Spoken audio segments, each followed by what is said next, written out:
A gente está iniciando aí mais um semestre, né? E aí, como a gente sempre faz, vamos estar iniciando com os nossos seminários de introdução à pesquisa, principalmente visando fazer aí uma uniformização, né? Um nivelamento dos pesquisadores que estão ingressando agora com aqueles que já estão em trabalho de pesquisa na UEMA já faz algum tempo.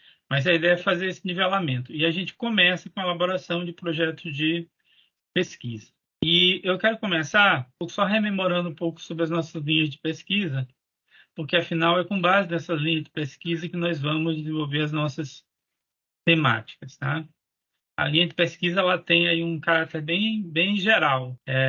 A gente tenta traçar um escopo bem generalístico daquilo que o grupo ele acha que é importante de ser pesquisado. E dentro desse escopo mais geral, a gente encontra os temas dos trabalhos que vão ser também os temas do projeto de pesquisa. Hoje, na CAPES, a gente tem 5 linhas de pesquisas registradas. Apesar de que nosso último semestre, a gente só ter trabalhado 3 linhas de pesquisa. Tá? Então, quais são essas 5 linhas de pesquisa? Tecnologia como instrumento de construção da sociedade, tá? É uma linha que ela visa basicamente construir pesquisas mostrando como a tecnologia pode ajudar, né, na construção de uma sociedade melhor. E tem vários temas possíveis, né? Hoje, governo eletrônico, tecnologia e políticas públicas, tá? Então, tem várias questões aí bem interessantes, e questões que acabam tendo aí também um viés jurídico. Então, tentar explorar esse viés jurídico dessas questões que estão dentro do escopo da tecnologia como instrumento de construção da sociedade. A segunda é liberdade e delito nas redes sociais. Esse é um tema que eu gosto muito, né? Eu tenho um livro sobre isso, é um livro bem antigo, mas uma temática que eu acho que ela não envelhece. Trabalha esse paradoxo que nós temos dentro da tecnologia, de ao mesmo tempo que nós temos que trabalhar para preservar a liberdade, a gente também tem que conter o delito, né? Então, isso parece ser duas coisas assim que são paradoxalmente anacrônicas. Então, você vê a questão, por exemplo, da vigilância eletrônica, das câmeras de segurança. Todos nós, quando tem um crime, né, de vulto, a primeira coisa que a gente se pergunta não tinha câmera, não tem uma gravação de câmera. Hoje todo lugar tem uma câmera, né, filmando e tal, mas ao mesmo tempo a vigilância por câmeras, ela atinge, por exemplo, direitos muito fundamentais, como o direito, por exemplo, à privacidade, à intimidade. Então, como é que a gente pode garantir, tá, aí um bom equilíbrio entre essas duas coisas?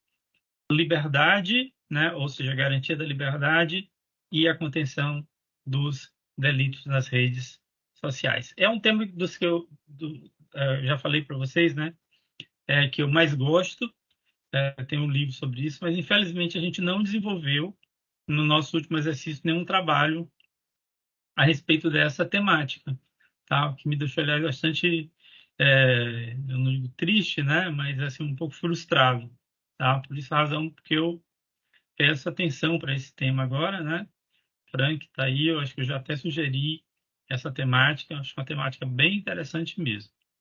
A próxima é Estado e Sociedade Tecnológica. Vejam que aqui a gente tem talvez uma especialização, né, daquele tema 1, tecnologia como instrumento de construção da sociedade. O tema A, ele é bem mais amplo, tá? Ele trabalha a questão das políticas públicas também, né? Das políticas sociais, daquelas políticas que elas são promovidas pela própria sociedade ou que são promovidas organicamente pela tecnologia. Por exemplo, a disseminação da comunicação móvel no nosso país, dos celulares e tal, ela ocorreu mais como um fenômeno de mercado do que propriamente como uma política pública, né? Então, o tema A ele é mais amplo. E aqui, Estado e sociedade tecnológica, não. É mais focado na questão da relação do Estado e da sociedade tecnológica. Então, a gente tem aqui, por exemplo, uma temática hoje que é super importante, tem muitas implicações jurídicas, que é a questão do eGov, tá? Essa ideia de a gente ter, né, um governo eletrônico, pelo menos, né, que é com níveis de transparência, de interface com a sociedade que use a tecnologia. É muito interessante também, tem muitas facetas aí que podem ser exploradas dentro do direito.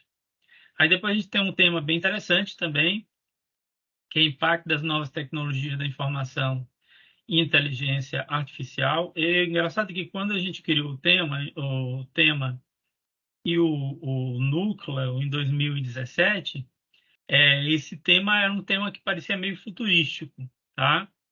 Falar de inteligência artificial, impacto da inteligência artificial. Mas aí, como todos sabem, a gente está vivendo isso. Nos últimos anos, a gente teve uma verdadeira revolução, assim, revolução mesmo, né? Eu não me canso de dizer que mesmo para quem estuda a questão da inteligência artificial como eu, né, há mais de 20 anos, a gente passou por um processo mesmo de espanto, né? Ficamos estupefatos aí com como avançou a inteligência artificial nos últimos tempos, tá? E a gente imagina que assim como nós fomos surpreendidos com o advento das inteligências que nós chamamos, né, generativas, a gente também deve ter aí já vários avanços que não ainda foram revelados para o grande público. Então, como é que o direito vai trabalhar com isso? E aí tem várias questões interessantes. É uma agora que se avizinha, assim, com até uma certa urgência, o impacto da inteligência artificial no processo de escolha, por exemplo, dos nossos governantes, né, no direito eleitoral, o impacto da inteligência artificial nas campanhas políticas, né, mas não só isso, tá? E aí tem bifurcações imensas aí, privacidade, uso de dados e tal, então inteligência artificial é muito interessante. E junto com a questão da inteligência artificial, que eu ressaltei agora, tem a questão do próprio impacto das novas tecnologias da informação. Então, tema, né, é uma área temática aí que tem muito tema para ser explorado. E aí a gente tem um reflexo da tecnologia no direito das relações privadas, né? Aqui mais voltada aos temas aí do direito civil. E aí como que o direito civil ele está impactado pelas novas tecnologias? Então a gente fala hoje de várias coisas. Então, por exemplo, herança digital, né? É um tema absolutamente novo. Quem é que podia imaginar numa temática uma herança digital há uma década atrás? Então, por exemplo, uma celebridade que tem lá um perfil e onde ela fala todos os dias com 2 milhões, 3 milhões de pessoas, né? Essa pessoa vem a falecer, quem é que herda, né, esse perfil? Quem é que vai herdar esse perfil com todo o seu potencial de influenciar, né, o potencial mercadológico, tal. Então, essas coisas são absolutamente interessantes. Hoje são temas muito novos, né, que afetam aí também as relações privadas. Então, a gente tem basicamente aí 4 temas, né, que são mais ligados ao direito público, A, B, C e D, e a gente tem uma temática final aí, que é mais ligada às relações privadas, tá? E é dentro aí dessas temáticas que a gente vai, dessas, né, linhas de pesquisa, dentro da sua generalidade dessas linhas de pesquisa, que a gente vai desenvolver os temas. E essa nossa conversa de hoje aqui, eu quero que seja uma conversa bem descontraída, quero inclusive que vocês possam intervir na hora que desejarem, né, fazer essa intervenção sem nenhum problema. eu quero basicamente compartilhar com vocês essa experiência que a gente tem, uma experiência de quase 30 anos já de pesquisa jurídica e só aqui no Uniped uma experiência já de 5 anos, né? De mais de 5 anos, para que a gente possa construir melhores trabalhos, né? E que a gente possa efetivamente produzir conhecimento que seja útil para a sociedade. Eu acho que o principal é isso, a principal preocupação do pesquisador hoje tem que ser esse aí, né? Essas aqui são as três temáticas que nós exploramos no nosso último exercício, tá? Esses trabalhos que a gente vem conversando aí, com o Kevin, lá com o Yannick e tal, a gente teve um pequeno problema que na publicação, que foi o fato deles serem trabalhos que eles envolveram pesquisa com humanos, né, com pessoas. E isso aí impediu que a gente publicasse logo, porque tem que passar ainda pelo Conselho de Ética Humana da UEMA, tá bom? Mas são três trabalhos belíssimos, muito bem feitos. A gente já fez aí aquela nossa reunião inicial em que as meninas relataram efetivamente os três trabalhos muito interessantes, tá bom? Pois bem, vamos começar agora a falar um pouco sobre pesquisa em direito e elaboração de projeto de pesquisa, tá? E eu queria começar com uma provocação para vocês, né? Perguntando se é possível mesmo uma metodologia da pesquisa para o direito. Porque, por incrível que pareça, a gente fala de pesquisa científica em direito como se ela fosse uma coisa inquestionável, né? Como se o direito, tá, ele fosse realmente aí uma disciplina vocacionada para a pesquisa científica. Entretanto, essa não é uma unanimidade, é bom que vocês saibam, sabe? Muitas pessoas questionam se a pesquisa, se os cânones científicos da pesquisa hoje admitidos, se eles são realmente adequados para pesquisa em direito ou não, tá? E parte desse questionamento vem de uma constatação que a gente está fazendo aqui em um fórum, né? Muito pequeno, muito reservado, a gente pode fazer de que os trabalhos de pesquisa em direito, em geral, principalmente os de iniciação científica, têm baixíssimo nível de cientificidade. Ou seja, se a gente comparar uma pesquisa em direito com uma pesquisa feita em física, em medicina e tal, você vai ver que tem baixíssimo nível de cientificidade. Por que que a gente faz essa crítica? Por que que eu digo que tem baixo nível de cientificidade? Não que a gente não faça pesquisa, tá? A questão é se aquela pesquisa que a gente faz é uma pesquisa científica, não é? Se é pesquisa científica. Vocês estão olhando aí essa primeira imagem que eu botei aí, né? Fiz questão de botar essa imagem até porque eu acho que, pela idade de vocês, vocês têm uma idade que talvez não tenham conhecido listas telefônicas, tá? Mas teve um momento na história, turma, que quando a gente queria pesquisar o telefone de alguém, a gente pegava uma lista que tinha todas as pessoas que tinham telefones e os nomes dessas pessoas, e a gente ia folheando ali por ordem alfabética até chegar no nome Alana Curvina, e lá tinha o telefone dela do lado, e essas listas eram distribuídas ou vendidas para todas as pessoas que tinham telefone. Então, se eu chegasse para algum de vocês e falasse assim, Frank, pegue a lista telefônica e procure aí o telefone da Kevla. E aí ele ia lá e fazia essa pesquisa. Seria uma pesquisa, seria, sem dúvida alguma, tá? A questão é, essa é a pesquisa que nós queremos, né? Essa é a pesquisa que nós chamamos de científica. Essa pesquisa, com certeza, é uma pesquisa com baixo nível de cientificidade. Mas, poxa, Góis, como é que a gente mede a cientificidade de uma pesquisa? Tá? Basicamente, através de um critério teleológico mesmo, tá, turma? Qual é esse critério? A pesquisa científica, ela tem que colocar um tijolinho a mais, um grão de areia, né? Um grão de um grão de arroz. Não vou nem dizer talvez de areia, esse é muito pequeno, mas um grão de arroz ali naquele montinho que a gente chama de base teórica daquele conhecimento. Eu não falo nem o tijolo, porque o tijolo talvez seja uma metáfora já grande demais, mas também não um grão de areia, mas ali um grãozinho de arroz lá naquele monte ali que é o conhecimento. Então ele tem que aumentar um pouco a teoria, tá? Às vezes esse progresso ou essa contribuição que o pesquisador dá é com conhecimento novo mesmo, que não se tinha, tá? Às vezes com uma técnica para que se entenda melhor o conhecimento que já existe, tá? E a gente vai aqui falar um pouco sobre as diversas pesquisas, diversos tipos de pesquisa, mas ele tem que colaborar.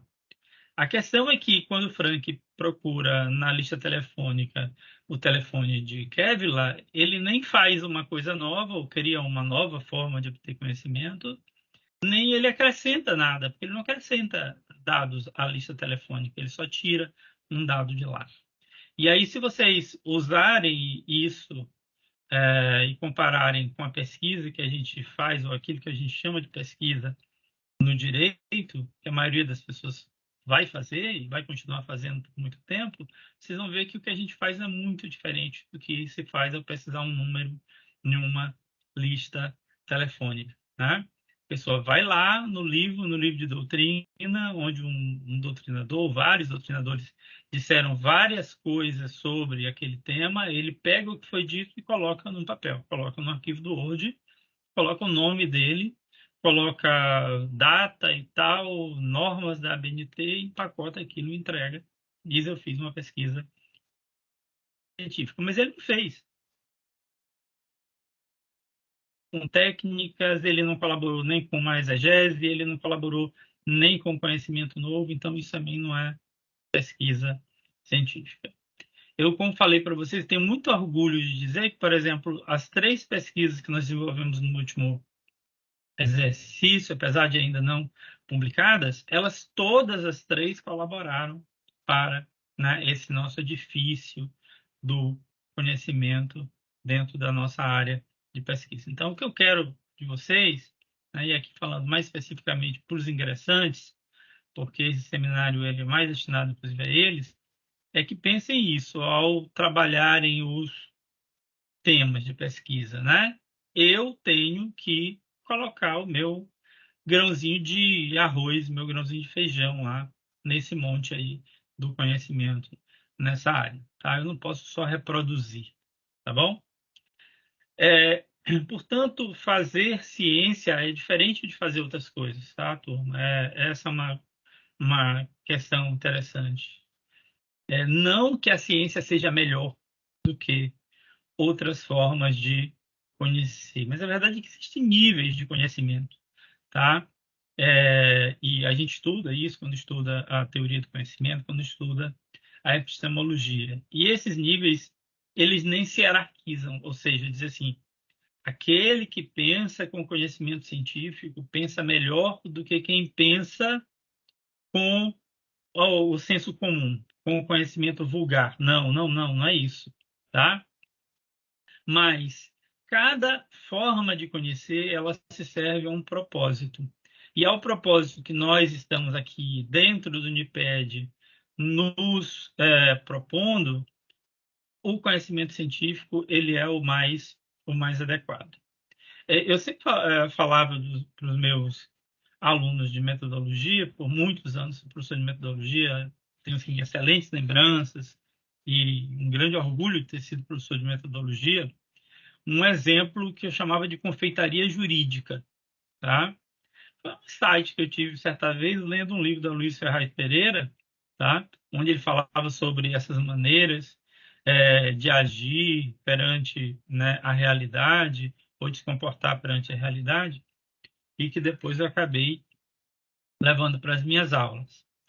Se a gente pensar, por exemplo, no trabalho de alguém que faz um bolo, tá? Então, acho que alguns de vocês aqui devem saber ou já devem ter feito um bolo. Ali naquele fazer de um bolo, a gente pode experienciar vários níveis de conhecimento. Então, por exemplo, se eu quero fazer um bolo e eu chego para a Alana e falo assim, Alana, poxa, eu queria fazer um bolo de chocolate, mas não sei fazer bolo de chocolate. Aí ela fala, poxa, Wes, mas eu sei, eu te mando. Peraí, eu vou escrever. Aí ela escreve lá uma receita de bolo de chocolate e me manda pelo WhatsApp, tá? A Lana está trabalhando ali um nível muito importante do conhecimento, tá? Que é o nível do conhecimento tecnológico. Inclusive, quando a gente olha assim, agora, por exemplo, infelizmente em tempos de guerra, a gente tem ouvido muito notícias como os Estados Unidos cedeu ou exportou para a Ucrânia, né, tecnologia para fazer armas, para fazer balística, né, e tal. Quando você cede tecnologia para a confecção, para a fabricação de arma, não necessariamente você está cedendo a própria arma. Não, você está falando, cedendo receita para fazer uma arma, como faz, né? Como faz uma arma. Então, aquilo que a Lana me passou pelo WhatsApp foi um nível de conhecimento, que a gente chama de tecnologia. E aí, depois tem um outro nível, tá? Um outro nível, que é o nível da técnica, tá bom? Eu recebi ali a receita que a Lana me passou. Poxa, que legal, que bacana isso. Agora eu vou começar a fazer o bolo. Aí a Lana colocou lá 2 ovos, eu pego 2 ovos, quebro os 2 ovos, eu quebro os 2 ovos. Quando a gente tem um fazer guiado por uma tecnologia, a gente está no âmbito da técnica, que é super importante também, né, Tom? Muito importante mesmo. E aí, pode ser que, por exemplo, eu seja uma pessoa que eu não posso comer açúcar, tá? Mas esse bolo que a Lana me passou é um bolo com açúcar. E eu falo, poxa, e agora? Eu não posso comer açúcar. Eu vou fazer o seguinte, eu vou tentar fazer uma versão do bolo de Alana sem açúcar. Aí eu pensei assim, vou fazer o seguinte, vou tirar o açúcar e vou colocar maçã seca triturada, alguma coisa assim, tá? Aí eu tô no nível da ciência, tá? Aí eu sou realmente um confeiteiro. Eu criei um novo conhecimento, um conhecimento que não existia, tá? Notem que os outros níveis são absolutamente importantes também, tá? E eu diria até uma coisa para vocês: se a gente trouxer esse exemplo para o plano do direito, o que que vocês vão ver? Vocês vão ver que, basicamente, as leis são uma tecnologia, né? A lei é uma receita de como se faz uma coisa. Aquilo que eu faço, por exemplo, assim, 80% do meu dia é técnica, né? E aquilo que, tanto que o nome é operador do direito. Eu não gosto muito dessa denominação, mas eu acho que ela aqui ela é bem exemplificativa, né? É pegar o que está na lei e operar para que aquilo se transforme em realidade. Como alguém que segue uma receita e vai fazer um bolo, tá? Quem é, portanto, o cientista do direito? Seria alguém que contribuísse para se ter receitas melhores, para se ter leis melhores. Aquele que só faz descrever a receita ou colocar a receita em prática, ele não é cientista. Então, essa é a primeira coisa que eu acho que vocês tinham que ficar pensando, né? Se eu simplesmente descrever a lei, ou se eu simplesmente colocar a lei em prática, eu não estou no âmbito da ciência. E não que o âmbito da ciência seja melhor do que todos os outros, mas ele é um âmbito distinto. Essa que é a grande questão. A gente tem que também aqui fazer um pequeno parêntese para falar que eu não estou aqui reafirmando nenhum mito de superioridade da ciência em relação às outras formas de conhecer, em relação ao senso comum, em relação, né, ao pensamento místico, nada disso. Mas que a ciência tem o seu lugar próprio e que ela tem lá a sua função própria, né, a sua função própria. Há um livro muito bom, infelizmente eu não tenho mais esse livro, eu prestei para alguém e depois acabou que não reavi esse livro, né? Mas é um livro do Rubem Alves, O Rubem Alves é um autor que eu gosto muito. Ele tem também livros ligados à teoria do conhecimento. E ele fala sobre isso. Tem um momento do livro que ele fala assim: olha, nós temos poucos séculos de conhecimento científico, né? A gente tem, por exemplo, milhares e milhares de anos de conhecimento mítico. Em poucos séculos de conhecimento científico, a humanidade já se colocou sob risco de extinção. Será que é melhor mesmo o conhecimento científico? Ele faz esse tipo de indagação. E a gente, até uma obrigação científica, a gente tem que questionar os próprios objetivos e os próprios métodos da ciência. Então, eu não estou aqui dizendo que a ciência é melhor. Como eu falei para vocês, 80% do meu dia eu passo fazendo técnica jurídica, tá? E talvez 90% da nossa vida seja guiada por senso comum, tá? Você não pensa cientificamente quando você acorda de manhã, lava seu rosto, toma um banho e escova o dente, por exemplo. Mas essas coisas estão ligadas à sua sobrevivência. Eu até digo para vocês que em certas situações talvez seja melhor você estar nas mãos de um técnico do que nas mãos de um cientista, né? Então vamos supor que eventualmente a gente sofra um acidente e você está ali passando mal, né? E te fazem a seguinte pergunta, falam assim para você: Frank, você tem duas opções. Você vai ser operado por um cientista, ou você vai ser operado por um técnico, tá? É, gente, o melhor é escolher o técnico, tá? O técnico vai pegar lá toda a teoria que a medicina já tem e que está testada e aprovada e vai aplicar em você, tá? É, e a chance, é claro, de aquilo dar certo é muito maior. O cientista não, o cientista pode dizer: opa, hoje é meu dia de testar se dá para colar o coração com um super bonder, né? Super bonder. Então ele pode propor uma coisa absolutamente nova, que isso é o típico mesmo da ciência. E eu preferiria sempre um técnico, tá? Então não é um mito. Mas o que seria de nós sem a ciência médica, né? O que seria de nós sem a ciência médica agora, nesses, né, tempos de pandemia pelos quais nós acabamos de passar? Talvez estamos aqui agora conversando, né, vivos graças à ciência, tá? Graças à ciência. Apesar de voltar a falar para vocês, isso não quer dizer que a ciência ela seja melhor do que outra forma qualquer de conhecer, tá bom? Então, a primeira coisa é falar: o direito, ele é uma ciência, ele pode ser estudado como ciência, tá?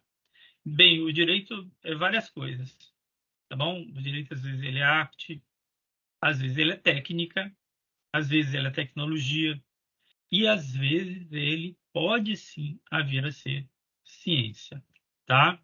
Então, se você é uma pessoa que você diz assim: olha, eu estudando aqui para um concurso, eu aprendi todo o Código Civil, eu sei todo o Código Civil de cabeça, tá? Você conhece toda a tecnologia do Código Civil. Depois que você passa no concurso, você vai ser um juiz ou uma juíza da área da família. Você sabe tudo da tecnologia da área da família, você vai pegar aquela tecnologia e vai colocar em prática, resolvendo os problemas que aquela tecnologia se propõe a resolver. Você está no âmbito de uma técnica, tá?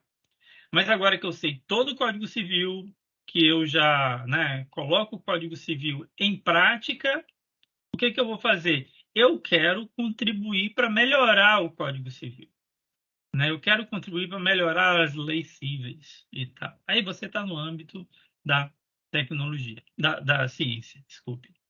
E aí é claro, se você está no âmbito da ciência e a ciência ela vai sempre colocar lá aquele grãozinho de arroz, né, sobre o monte que a gente chama o monte do que se sabe, né, que é lá né, a teoria já existente.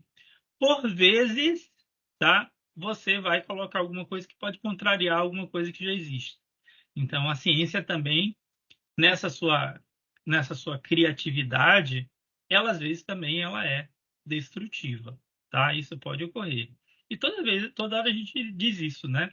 Eu gosto muito da ciência médica, eu falo muito da ciência médica, talvez porque seja um pouco hipocondríaco, talvez porque ache que a medicina avançou mais do que o direito nesse ponto de afirmar uma tradição, né, uma tradição científica. Mas a gente vê, por exemplo, quando eu era mais jovem, né, agora já não sou jovem, quando eu era jovem, né, é, você em qualquer médico, o médico falava, não pode comer ovo. Não pode comer ovo. Comer ovo vai morrer do coração, tá? E aí as pessoas pegavam lá, tiravam a gema do ovo, comia só a clara, só pode comer um, só pode comer dois.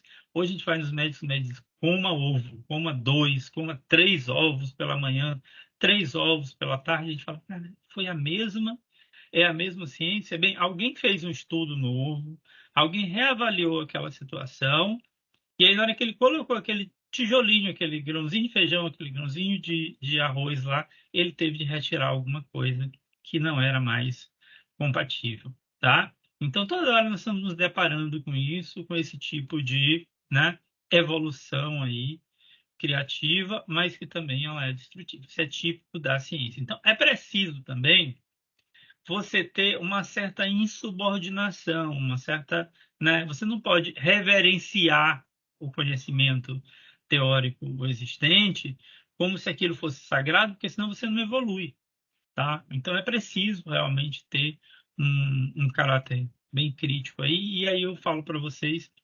infelizmente, via de regra, nós não somos preparados para isso. Nós não somos preparados para a crítica, né? O colégio não nos preparou para a crítica, né? A família não nos preparou para a crítica, a religião não nos preparou para a crítica. Ao contrário, tá? Ao contrário. Nós fomos preparados para reproduzir o conhecimento assentado, porque é mais seguro fazer isso, tá? E aí o grande desafio que a gente tem agora ao fazer ciência é isso, é desenvolver esse pensamento crítico, desenvolver esse pensamento questionador, né? E é claro que isso nem sempre isso é fácil, tá? A gente a gente é fruto de uma sociedade, de uma política educacional bem behaviorista, reflexológica, tá? Um dos grandes teóricos que ajudaram a construir aí a forma que a gente pensa a ciência e a educação, né, no século passado foi o Skinner. Então, no pensamento skinneriano, você dá um input com alguns, né, com algumas provocações ali, com alguns estímulos, e você espera receber como resposta determinados reflexos daquele input que você deu, tá? Então, é claro que a gente foi criado nesse pensamento, houve no Brasil e no mundo uma influência muito grande dessa visão reflexológica, e aí a gente acabou que estudando, né, para tirar uma boa nota na prova, tá? A nota da prova era sempre, né, o que nos fazia estudar. Indo à aula para responder à presença, se fosse mesmo ratinhos de laboratório. E aí, como quem tira boa nota na prova não é quem questiona o professor, questiona o livro, mas quem responde o que o professor diz e quem fala de acordo com o livro ou repete o que o livro diz, a gente acaba sendo efetivamente aí, né, treinado para não ter uma visão crítica. Então não é fácil, principalmente no direito, não é fácil. E a segunda coisa, porque as leis, né, a lei que nós trabalhamos, ou aquilo que nós chamamos de lei, tá, não se confunde com as leis da ciência, né, as leis, pelo menos da ciência mais tradicional. Se você pegar, por exemplo, uma lei física, tá? Eu coloquei uma lei da física. Fala, a água em condições barométricas do nível do mar ferve a 100 graus centígrados, tá? Ó, pode se reunir o Congresso Nacional, o Tribunal de Haia, a ONU, o Concílio do Vaticano, todo mundo pode se reunir, ninguém vai conseguir revogar essa lei, tá? Porque essa lei ela tem um aspecto aí que é descritivo. Você vai lá, coloca a água a 100 graus centígrados, em condições barométricas de nível do mar, ela ferve. Então, logo se vê que essa lei não é a mesma coisa de uma lei cultural, tá? Eu coloquei para vocês aí a norma tratada da bigamia, né, 235 do Código Penal. Contrair alguém sendo casado, novo casamento. Pena, pronto. Tá aí. Essa é uma norma que ela vale em alguns lugares, em outros ela não tem validade alguma, né? Não tem validade alguma. Você vai encontrar várias sociedades em que você vai encontrar a bigamia como uma prática, inclusive, cultural, tá? Então não é a mesma coisa, tá? E também amanhã ou depois, se os nossos legisladores se sentarem e disserem vamos acabar com essa norma ela acaba também, né? Então é totalmente diferente. E há uma coisa também que para mim é mais, né?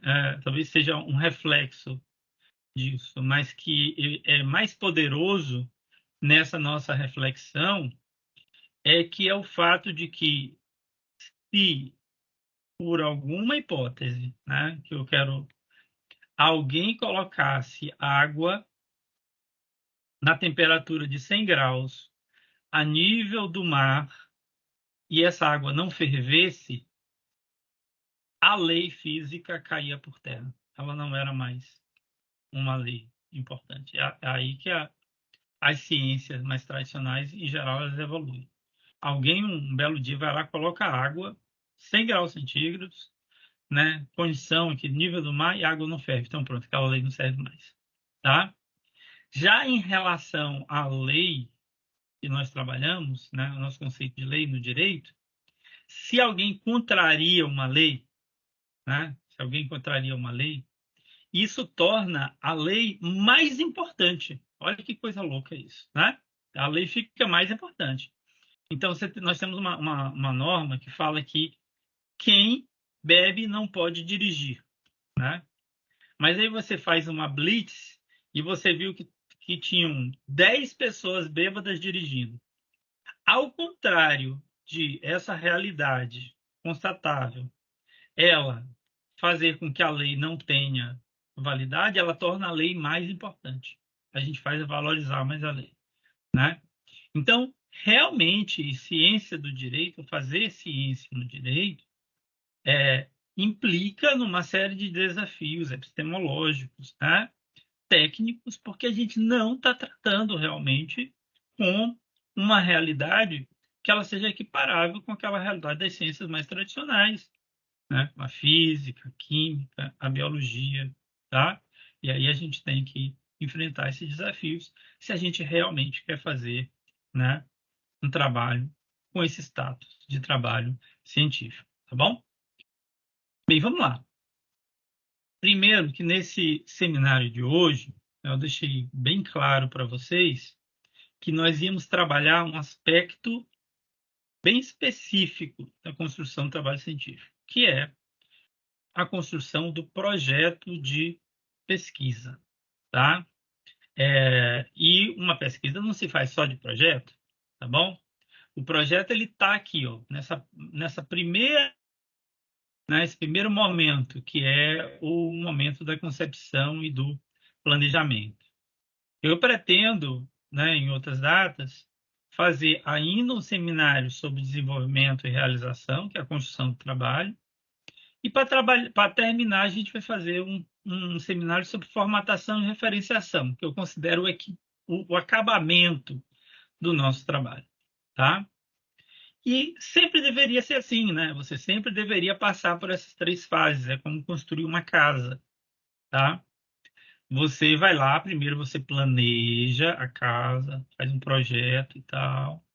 Depois você vai realizar aquela casa e depois você vai passar a fazer a pintura, colocar os móveis, né, os quadros na parede e tal. Mas é claro que não é isso que vai ocorrer sempre. A gente sempre negligencia, principalmente este primeiro momento que a gente está trabalhando na aula de hoje, que é a concepção e o planejamento. E talvez esta seja, tá, a razão real pela qual nós, no direito, temos um baixo nível de cientificidade nos trabalhos de pesquisa.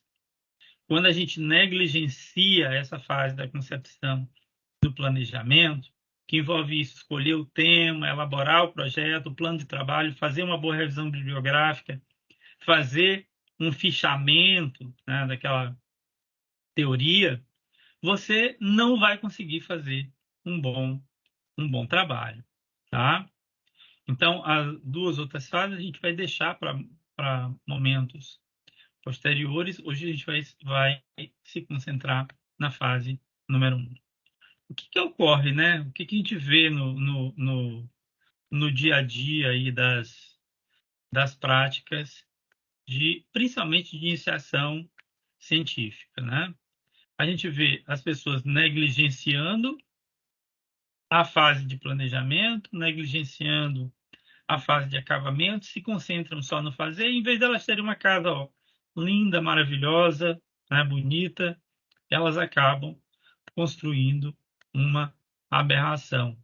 Tá? A gente olha os trabalhos e fala, isso aqui é uma aberração, tá? Porque efetivamente não teve aí esse momento de planejamento. Então, o que eu quero hoje falar para vocês é quais são, né, as concepções que eu venho guardando a respeito de como se planeja, como, né, se concebe um trabalho científico, tá, a partir do seu início. E aí a primeira problemática que o aluno vai ter vai ser como escolher o tema, tá? Eu acho que quem faz parte do Uniped, quem está no Uniped, já tem aí um início, um norteamento, que é o fato de nós termos linhas de pesquisa. Então, como eu falei nos primeiros 10 minutos aqui desse nosso encontro, o fato da gente ter linhas de pesquisa, tá, já traça um escopo geral, temático, como também, de certo modo, limita as possibilidades, o que não deixa de ser também muito bom, né? Dentro do enfoque aí que a gente quer aqui para o nosso núcleo. Mas é claro que se você pensar só no direito, com todas, né, a sua multiplicidade, direito tributário, direito penal, direito civil, né, direito do consumidor e tal, uma das primeiras discussões que o aluno tem é como eu vou escolher o tema, qual é o meu tema, né? Qual é o tema para mim? E é muito comum, tá, nós que somos orientadores de trabalhos científicos, nós nos depararmos assim, no nosso primeiro encontro com o aluno com uma pergunta que ela me faz lembrar o livro do Pequeno Príncipe. Eu não sei se vocês todos já leram o Pequeno Príncipe, é um livro que eu gosto muito, acho muito bonito, tá? Se já leram, coloque aí no chat. É, que é a pergunta que o, o Pequeno Príncipe faz pro aviador, né? Quando encontra ele no meio do deserto, que é desenha um carneiro para mim, né?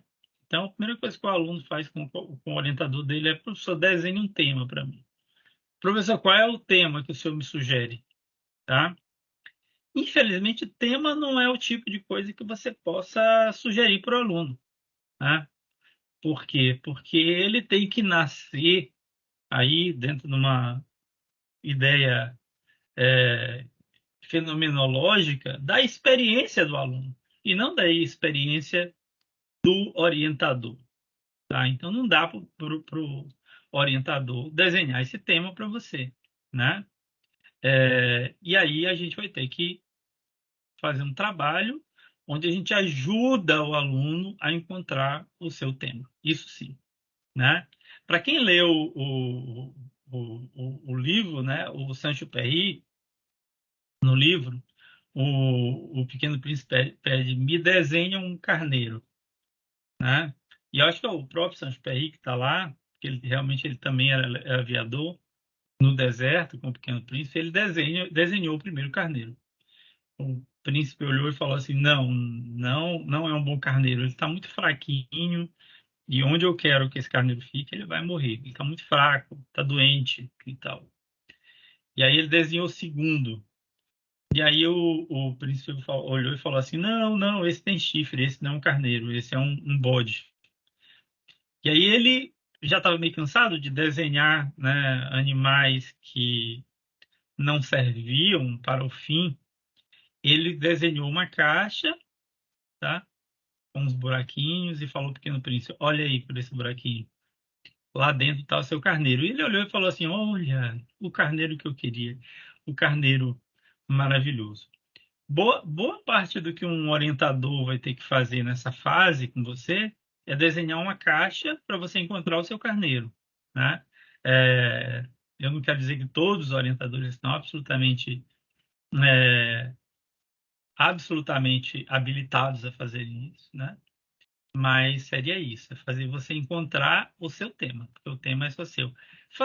Encontrar um tema, a gente, é meio como encontrar um parceiro, né? Uma parceira, como casar.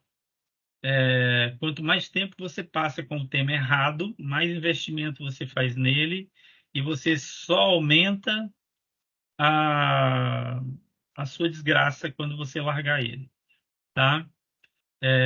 O bom era que a gente passasse um pouco mais de tempo planejando o tema, escolhendo o tema e fizesse logo, né, uma boa escolha do que apressadamente fazer essa escolha e depois vir efetivamente a sofrer uma desilusão com esse tema. Então, escolher o tema é a parte mais importante. Aliás, o Humberto Eco ele tem um livrinho muito legal, pequenininho, chama Como se escreve uma tese, que ele diz que escolher o tema, um bom tema, já é talvez 50% de uma pesquisa, né? E o que é um bom tema? Tá? Para começar.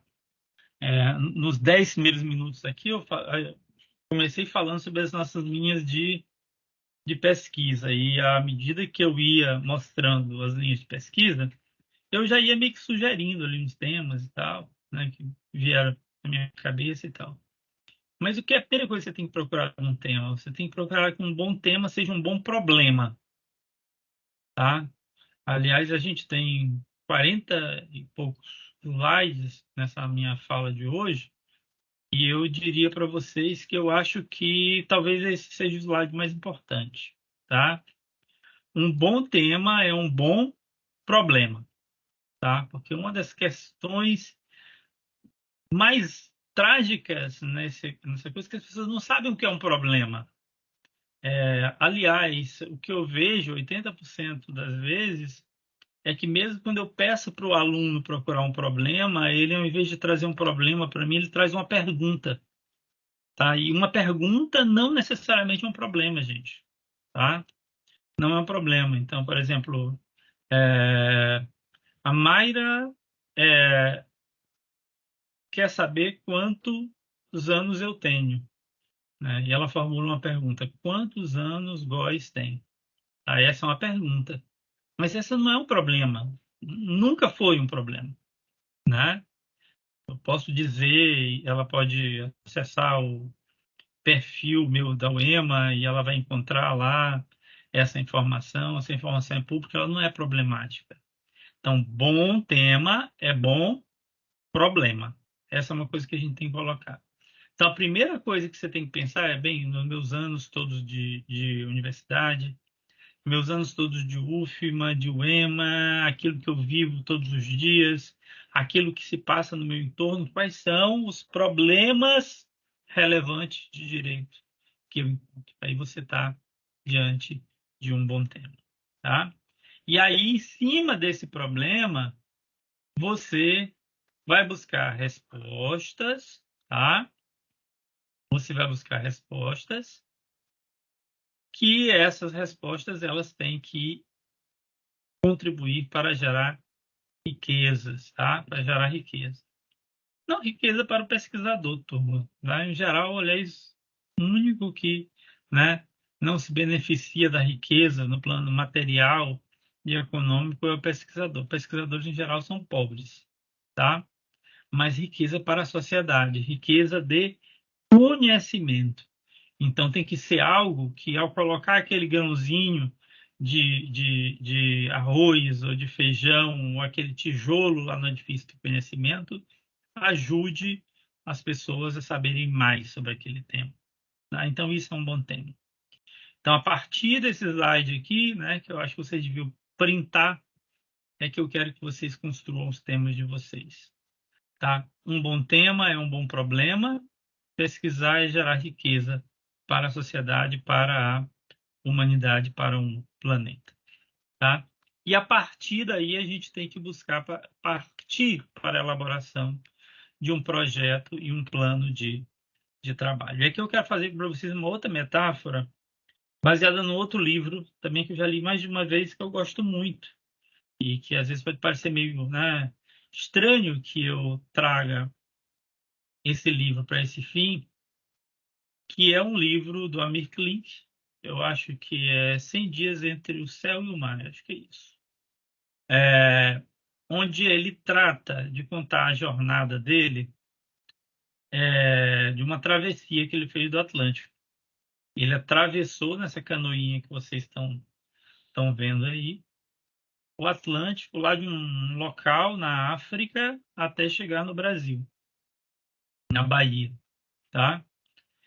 E não foi só esse feito do Amir Klink, tá? Ele tem vários outros na biografia dele.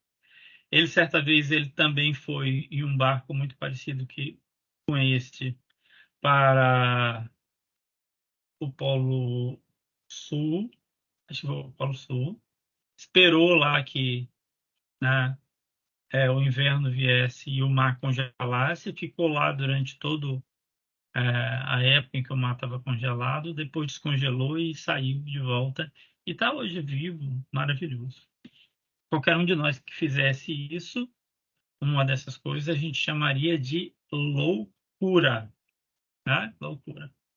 Se eu pegasse um barco desse e rumasse para África remando, eu juro para vocês que não esperaria viver nem alguns dias, né? Alguns poucos dias. Se eu me metesse lá, né, num dos polos aí gélidos da Terra, também não esperaria sorte melhor do que essa. Mas a Mirklink fez tudo isso. E qual é a diferença entre uma loucura praticada por um de nós e um feito, né, memorável praticado pelo Amir Klink? É só um. A gente chama de planejamento. O livro, inclusive, é muito interessante por mostrar isso, né? Por mostrar que uma viagem que é feita em um dia, ela passa, às vezes, 5 anos sendo planejada nos seus detalhes. Porque nos 5 anos anteriores, ele vai pensar cada lugar que ele vai passar, cada corrente marítima que ele tem que buscar, porque não se atravessa o Atlântico só remando, tá? A possibilidade de uma tempestade, a possibilidade de ficar sem água, a possibilidade de ficar sem comida, a possibilidade do barco virar, a possibilidade de ser atacado por um tubarão, a possibilidade de ser atacado por uma baleia.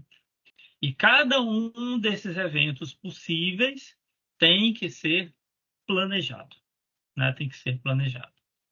Então, o planejamento é muito interessante. E, em geral, uma das coisas que nos imobiliza no planejamento É porque quando eu falo para o aluno, eu falo assim, olha, Frank, você tem que elaborar um plano de trabalho. Você tem que me dizer quais os capítulos que você irá percorrer durante esse trabalho. O Frank fala assim, como é que eu vou saber os capítulos que eu vou percorrer se eu ainda não fiz o trabalho, né?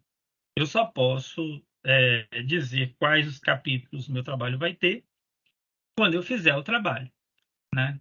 E a gente acha que isso é muito lógico, mas isso é absurdo, né? É como se o Amir Klink dissesse que ele só poderia planejar a travessia do Atlântico depois que ele fizesse a travessia do Atlântico, né?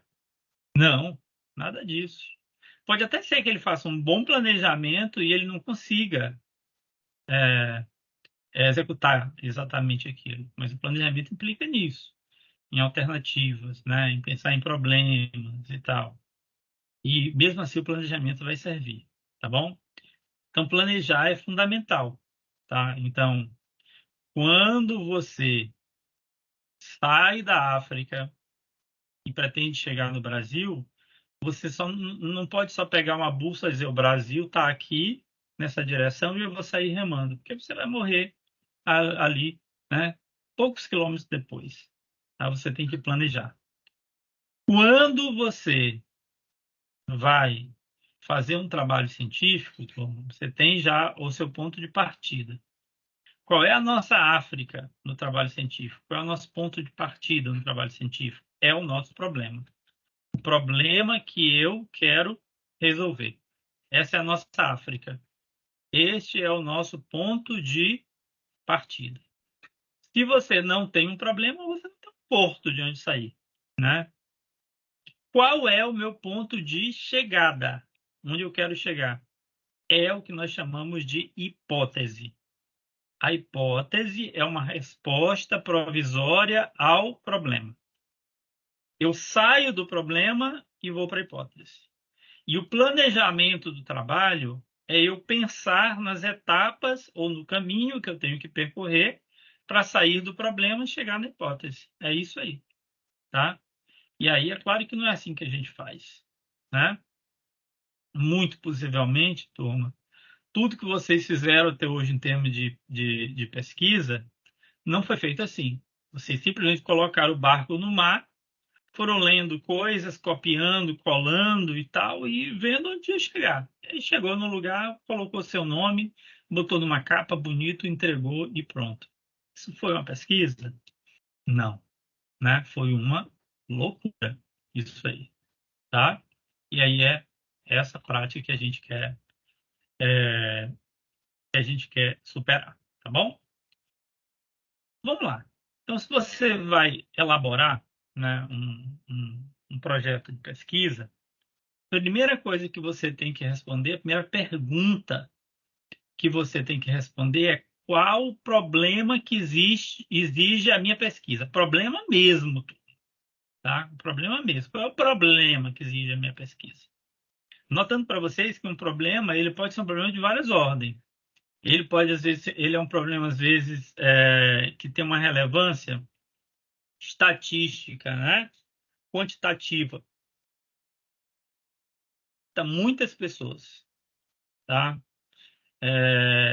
Muitas pessoas. Então, a questão, por exemplo, do Covid agora, da Covid, que a gente falou, né, no início da nossa sessão hoje. É um problema, impactou muitas pessoas, é um grande problema. Mas às vezes você tem também uma questão que ela impacta poucas pessoas, né? O aborto de bebês que nascem sem cérebros, anencéfalos, né? Impacta poucas pessoas, mas tem uma grande importância sob o ponto de vista qualitativo, que trata de uma temática super importante, que é o direito à vida, né? Então tem que ser um problema, né? Que exija a minha pesquisa. Segundo, justificar esse problema. Esse problema merece meu esforço, né? Essa é a outra grande questão. Merece esse esforço da instituição, o meu, o dinheiro que vai ser gasto e tal. Então, justificar, inclusive para a gente ver se é um problema mesmo ou se é um falso problema. Eu falei ainda agora que se Mayra quiser saber a minha idade, isso não é um problema. Isso é uma pergunta, é um falso problema, tá? Um problema é um conhecimento necessário, mas que ele ainda não está disponível, tá? Isso é um problema. Aí, qual é a minha resposta provisória para o problema? Que é um momento em que todo mundo se impacta. Fala assim, "Mas como é que eu vou dar uma resposta para o problema se eu não pesquisei?" Tá? Mas você tem. É a mesma coisa de falar assim, o Amir Klink está na África, quer chegar no Brasil remando numa canoa, e ele fala assim, como é que eu vou dizer onde eu vou chegar no Brasil se eu ainda não atravessei o Atlântico? Não, ele tem que propor um lugar para chegar no Brasil. No caso da Mirklink, gente, ele propôs que ele ia chegar na Bahia, né? Em Porto Seguro, e propôs que ia chegar numa data, inclusive. Ele nem conseguiu cumprir essas metas todas, tá bom? Ele chegou na Bahia, mas não chegou na praia de Porto Seguro que ele queria. Ele não chegou no dia, ele chegou quase morto, mas ele chegou, né? Se ele tivesse só colocado o barco e seguido, ele nem chegaria. Então você tem que ter uma hipótese. Qual é a minha hipótese para resolver este problema, tá? E aí são muitos os problemas, né? Ontem mesmo eu estava numa discussão, turma. Eu faço parte de um grupo que discute a questão da inteligência artificial. A gente estava numa discussão sobre um problema agora, tá? Os dubladores, as pessoas que fazem dublagem, tá? Eles estão numa campanha visando buscar uma lei que impeça de se utilizar a inteligência artificial para fazer dublagem. Eu nem vou entrar no mérito do que eu penso, tá? Muito possivelmente vocês que me conhecem melhor vão saber o que que eu penso, né? Batalha perdida, dubladores vão estar em breve aí no mesmo panteão em que já se encontram os datilógrafos, né? Os professores de tabuada e tantos outros, tá? Mas vamos lá. Mas eles querem isso. Eles acham que eles têm um problema. E eles têm um problema mesmo. Estão procurando uma solução. Eles estão vendo que o emprego deles está colocado aí em risco por força da inteligência artificial. A questão é, a lei é uma boa hipótese para solucionar esse problema? Né? Fazer uma lei é uma boa hipótese? Pronto. Você tem um início e tem um fim. Problema, substituição dos dubladores nos postos de trabalho por inteligência artificial. Hipótese: fazer uma lei que impeça isso.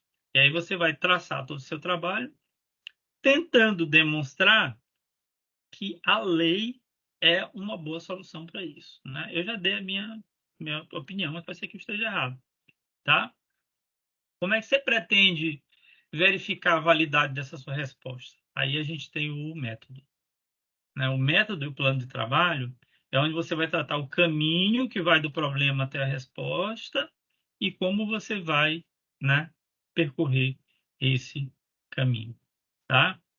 Eu vejo, quando eu vou fazer orientação, que as pessoas pegam, em geral, aqueles modelos que estão no Word, né, de plano de trabalho e vão preenchendo ali meio que aleatoriamente aquele negócio. Objetivo geral, objetivo específico, tema, problema, não sei o que, tal, tal. Mas a gente lê aquilo tudinho e não consegue fazer esse itinerário da África ao Brasil, do problema à hipótese, tá? Então, fazer realmente um plano de trabalho e fazer um projeto de trabalho científico é conseguir transmitir para a instituição, para o seu orientador, para quem lê aquilo, qual o caminho que você quer fazer e, saindo do problema e chegando na hipótese. Tá bom? Aqui quatro práticas, né, que eu acho que caracterizam o método científico que a gente tem que procurar seguir. Primeiro, buscar o problema, né? Buscar o problema. Não é fácil, turma. Não é fácil, porque nós não somos treinados para isso. Já falei isso para vocês, né? Não somos treinados para isso.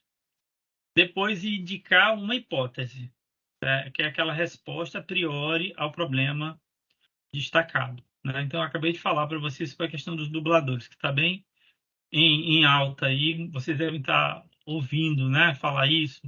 Dubladores mobilizados, não sei o que, tal, tal, tal, para exigir uma lei e tal.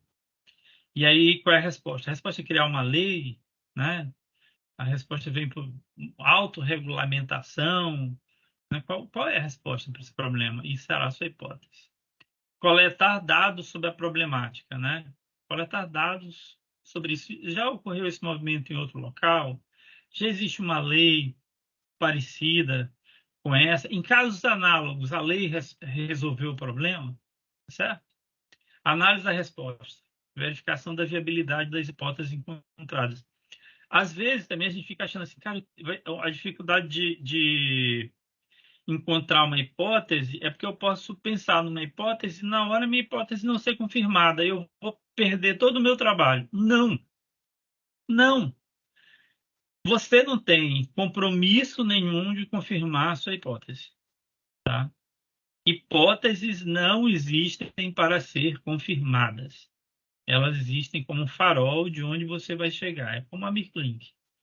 O Mirklink não chegou na mesma praia, não chegou no mesmo dia, mas se ele não tivesse, né, se direcionado para a praia de Porto Seguro naquele dia, talvez ele nem chegasse, tá? Ele nem chegasse. O Rubem Alves, que eu falei para vocês, ele tem um outro pensamento também que eu acho fantástico, que ele diz que na ciência, aliás, o Popper fala isso também no livro dele, que na ciência, às vezes você colabora mais quando você falseia uma hipótese, porque realmente falsear uma hipótese é um conhecimento definitivo, né? Do que quando você confirma a hipótese. Porque é uma confirmação de uma hipótese e ainda não pode não chegar a uma afirmação assim com 100% de certeza. Então, se você, por exemplo, você foi morar na Amazônia e aí alguém chegou para você e falou assim, ó, na Amazônia todo dia chove. Aí você fala assim, não, vou transformar isso num conhecimento científico, tá? E aí você resolve que todos os dias você vai lá colocar um pluviômetro, medir o tanto de água que tem lá e vai ver se choveu ou não. Você vai lá, faz isso um dia, 2 dias, 3 dias, todos os dias tem água. 300 dias e tem água no seu pluviômetro. Aí você resolve fazer uma lei científica que diz assim, na Amazônia chove todos os dias. Mas aí no dia 365 não chove. Pronto. Sua lei foi por terra, né? Então, falsear uma hipótese é, sem dúvida alguma, mais fácil do que provar que essa hipótese é verdadeira. Apesar de que cada dia que passa que você confirma a hipótese, aumenta mais a possibilidade dessa hipótese ser verdadeira. E aí o Rubem Alves fala assim, olha, é como se nós entrássemos, estamos lá, Frank, Alciran, Alana, Mayra, Góes, estamos todos dentro de um labirinto, procurando onde sair, tá? E a nossa técnica é a seguinte, cada um de nós vai tomar um rumo diferente, entrar numa rua daquele labirinto diferente, e quem entrar no labirinto e encontrar um beco sem saída, volta para o início e coloca beco sem saída. Porque os outros já não vão mais entrar ali, já vão saber que ali não tem uma saída. Quem encontrar uma possível saída, volta e coloca saída naquele lugar. A gente vai encontrar a saída muito mais facilmente. E ninguém pode dizer, turma, que quem colaborou colocando beco sem saída colaborou menos do que quem encontrou saída. Não, todos colaboraram, tá? Então, hipótese não existe para ser confirmada. E essa é a coisa que vocês têm que pensar. E aí tem a questão do caminho, né? Que a gente vai ter que seguir. E as pessoas falam assim, pô, Góes, primeiro que eu costumo falar assim, o aluno pergunta, Góes, o que é um plano de trabalho? Fala, gente, vocês já leram um livro? Tá? Eu estou aqui numa biblioteca. Deixa eu ver se eu aqui acho um livro. tá? Nem sei se é um livro bom para o exemplo que eu quero dar. Acabei pegando aqui o livro do meu querido Adonai, que diga-se de passagem, é aluno nosso da UEMA, mas é um livro de poesia, tá? Ele não tem um sumário. Deixa eu ver aqui se eu pego aqui um livro do Túlio, pronto, tá? Então, o livro do Túlio Viana, aliás, é um livro muito bom, se chama Transparência Pública e Opacidade Privada. Ele tem bem aqui, ó, um sumário, tá? Aqui, ó, o sumário. Ó. O que é o sumário, turma? Sumário é a descrição do caminho que o pensamento do Túlio fez para chegar às conclusões dele, tá? Ele começa trabalhando aqui prolegômenos, né, uma introdução que ele faz. Depois ele começa a trabalhar os conceitos de monitoração, de registro, de reconhecimento. Depois fala sobre sociedade em controle. E depois ele conclui. Bem, isso vocês têm que fazer ao iniciar o trabalho de vocês.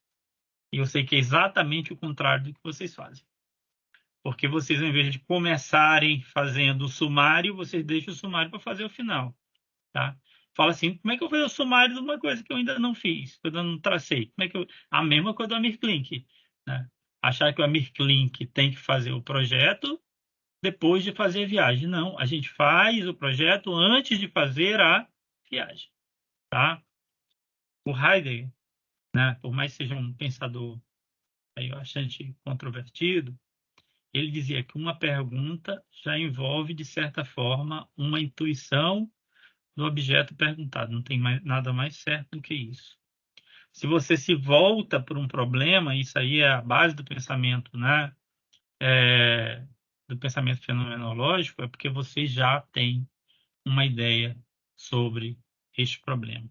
Quando chegar no final aqui dessa fala, que eu não pretendo me alongar mais muito, turma, sobre isso, eu queria até que vocês me falassem um pouco, tá? Sobre o que vocês pensam, tá? Em trabalhar como pesquisa, tá? Pode ser no Uniped ou fora do Uniped, sem problema algum, né? Pesquisa, e aí a gente vê se a gente consegue ver isso, tá? Queria até pedir para vocês, se vocês pudessem, alguém ligar aí as câmeras. Eu gosto muito de falar olhando para os interlocutores aqui. Bom, pronto. Frank já me atendeu ali. Obrigado, Frank. Tá? Salve, salve. Então, como é que a gente vai fazer isso, né? Como é que você ainda não viajou da África para o Brasil, então você acha que você não pode fazer, né? Mas você conhece os mapas da África para o Brasil, você tem relatos de pessoas que já fizeram isso, né? Então você tem que partir disso que você já tem, da teoria que você já tem, para traçar esse caminho. Por isso que uma das primeiras fases que a gente tem que percorrer é a fase da revisão bibliográfica. Mas é claro, não dá para a gente ler tudo na hora de fazer um trabalho de pesquisa. Por isso você tem que fazer, gente, usar técnicas de leitura, tá bom? As três técnicas das duas técnicas que eu mais gosto, que eu mais uso, é o skimming e o scanning, tá? Que eu acho que são adequadas para esse momento aí do projeto de pesquisa. E são coisas que a gente faz automaticamente, gente, tá? E eu vou tentar explicar para vocês. Primeiro, o scanning. Quando alguém faz uma obra, tá? Constrói ali uma obra, ele já vai colocar nessa obra vários elementos informativos do que tem dentro da obra, tá? Eu estou com um livro aqui do Túlio, e aí aqui já tem o título do livro, tá? A minha tela está espelhada, gente. Eu vou ler para vocês. Transparência pública e opacidade privada. Então já sei mais ou menos o que ele vai tratar dentro dessa obra, né? Aí ele tem um subtítulo, Direito como instrumento de limitação do poder da sociedade de controle. Olha só, tudo isso está na capa. Ele tem aqui, gente, na contracapa, ó, tá? Um resumo do trabalho, tá? Aí tem folha de rosto, tem duas folhas de rosto, inclusive, o trabalho dele, falando também sobre isso. E tem o sumário que eu falei para vocês. Ó, muitas vezes, por exemplo, eu tenho na biblioteca muitos livros que eu nunca li, tá? Eu nunca li, infelizmente. Mas se eu encontro o Frank na rua e o Frank fala assim, poxa, Góis, eu queria um livro sobre que falasse sobre a questão da transparência pública e tal. Eu falei, cara, eu tenho esse livro na biblioteca. Não que eu li, mas eu li esses elementos. Se você lê, por exemplo, o sumário de uma obra dessa aqui, esses elementos informativos, você já vai ter, no mínimo, uma ideia de se esse livro ele é adequado ou não a você trabalhar, né, lá na sua pesquisa. Então, isso é muito importante. Quando você lê aqui o sumário e você marca, né, os capítulos que mais te interessam, marcou os capítulos que mais te interessam, você vai fazer um scanning, não um skimming desses capítulos, que é aquela leitura, gente, de folheado. Ó. Tem imagens que podem ser ilustrativas, coisas que são mais importantes, elas estão grifadas e tal, ó. Aí mais imagens, ó, tá? E aí, a partir disso, eu vou ver se realmente me interessa ou não, né, a leitura daquele trabalho. Então, é assim que eu irei construindo aos poucos, tá? Essa é a minha visão sobre aquele meu objeto de estudo, tá bom? Bem, se a gente já tivesse aqui num trabalho prático, tá bom? Se este seminário fosse um seminário prático, tá? Eu ia pedir para vocês o que com certeza irei pedir para os membros do Uniped já na nossa próxima reunião, né? Que a gente conceba e planeje um trabalho científico, tá? Que é traçar um plano de trabalho, tá?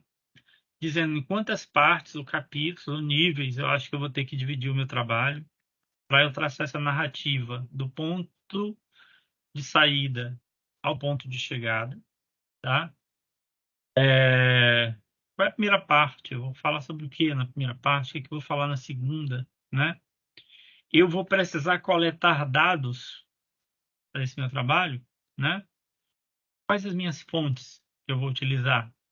Eu vou usar fontes bibliográficas só? Ou eu vou usar bibliografia e vou fazer uma pesquisa de campo? Eu vou entrevistar alguém? Tá? Tudo isso tem que estar lá, tá bom? Isso é super importante para vocês, né? Mas antes da gente continuar, estou vendo aqui que a gente tem mais só meia hora, né, dessa nossa sessão de hoje.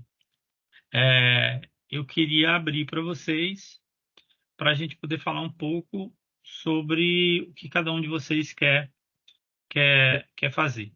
Eu vou só terminar aqui falando como eu mesmo faço a minha revisão bibliográfica, tá, nos meus trabalhos. Então, agora, por exemplo, eu estou no meio do doutorado. Eu acho que muitos de vocês sabem disso, e a gente produz muitos trabalhos, né? Em geral, cada disciplina a gente termina com um trabalho científico. Então, a primeira coisa que você acha que vocês têm que fazer é procurar as bibliotecas físicas mesmo. Muitas bibliotecas físicas, elas têm um formulário de pesquisa com palavras-chave que você pode preencher e entregar para o bibliotecário. Inclusive, ele vai lá e pesquisa, procura os livros para você. Você volta um dia, está lá os livros, você faz lá o scan e o skim nos livros físicos. Eu acho bem legal fazer isso. Eu gosto de livro físico ainda, né? Talvez pela minha idade, tá? E, em geral, eu faço scan e skim até quando eu visito meus amigos, né? Então, eu vou lá, faço uma visita um colega que eu sei que tem muitos livros, que é da minha área, eu vou lá, dou uma olhadinha nos livros dele e já faço isso aí. Então, isso é muito importante. Eu sei que, por exemplo, instituições como o EMA, SEUMA, falando só das que estão aqui no nosso entorno, têm excelentes bibliotecas físicas, eu acho que vale a pena fazer isso, tá bom? Aí você já vai fazer isso. Isso é uma leitura trabalhada ali, o Scanne e o Skimming. E aí, a partir do que você encontrar, fazer um fichamento, né? Fazer um fichamento. Como nós estamos no século XXI, não dá para fazer isso só fisicamente, né? Comece pelo mais simples, pelo mais intuitivo, né? Dê um Google aí no seu tema, ok? Vê o que que tem na internet, no Yahoo, hoje no Bing, né? Vê o que que tem. Faça essa busca. Acesse buscadores específicos, turma, né? Eu sempre fico pensando, cara, é, eu entro aqui no link da biblioteca da UEMA, por exemplo, tanta base que a gente tem, aquela base CAF é muito boa, né? CAPES, várias é, bases de periódicos que a gente tem lá específicas e que estão à nossa disposição e que a gente não usa. Então, procure os buscadores específicos, tá? E faça as pesquisas lá, tá? A gente tem bibliotecas digitais que são, eu acho que é um tesouro aquilo, né? Por mais que talvez você não tenha as grandes obras, né? Mas você tem teoria lá o bastante para você começar uma pesquisa. Então, acessar buscadores específicos. O próprio Google, ele tem uma plataforma chamada Google Scholar, o Google Academics, tá? Onde eles filtram os links e deixam só links que tenham lá trabalhos acadêmicos. Pesquisa em bibliotecas virtuais, isso eu faço também muito, tá?